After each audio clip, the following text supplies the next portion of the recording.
নারায়ণগঞ্জের সিদ্ধিরগঞ্জের পাইনাদি নতুন মহল্লা এলাকায় মোহাম্মদ রাজু নামের এক ব্যক্তির জমি জোরপূর্বক দখল এবং বাউন্ডারি দেয়াল ভেঙে দেওয়ার গুরুতর অভিযোগ পাওয়া গেছে মহিউদ্দিনের বিরুদ্ধে। বিস্তারিত দেখুন মনিরুল ইসলাম মনিরের প্রতিবেদনে।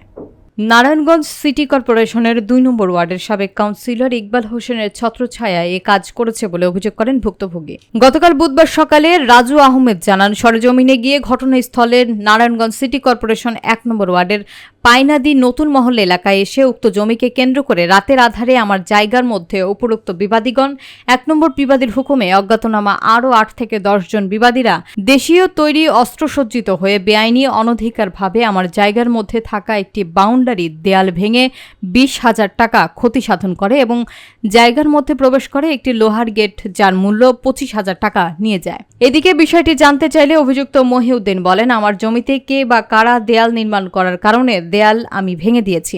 এ বিষয়ে সিদ্ধিরগঞ্জ থানার অফিসার ইনচার্জ শাহিনুর আলম জানান, থানায় মীমাংসার জন্য আমি ২ পক্ষকেই বসালে উভয় পক্ষই কাগজের সমস্যা আছে বলে জানান। আমি ইসলাম সাহেবের ৩টা রায় পেয়েছি জায়গার পাওয়ার পরে ওয়াল করছে, ওয়াল করার পরে গেট বানাইছে, গেটটা একবার ভাঙ্গা লয়ে গেছে।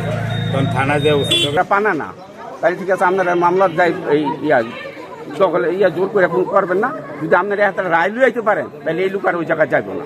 আমার বলছে ঠিক আছে, আমি তো স্যার আপনার কথা আমি মানি।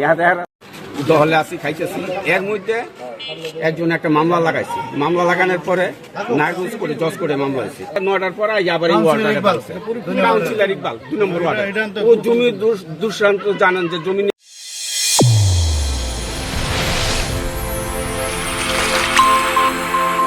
চ্যানেল A1 হৃদয়ের স্পন্দন।